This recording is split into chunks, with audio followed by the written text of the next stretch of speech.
Research shows that 40% of leaders fail after 18 months in a new position. How do you avoid falling into that 40%?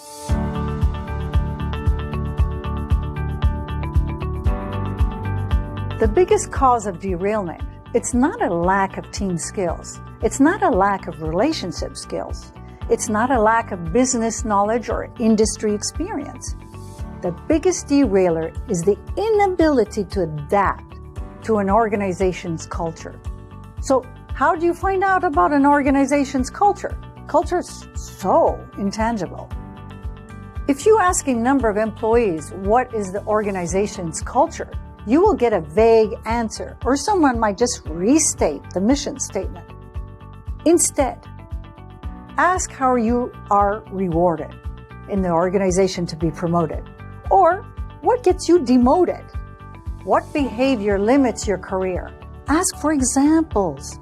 These questions will allow you to assess the organization's culture and values. Adapting your leadership style across different organizational cultures will allow you to avoid making cultural mistakes and rubbing people the wrong way, make allies rather than enemies, and allow you to fast-track your career. Once you know the organization's culture, then it's time for you to take the next move.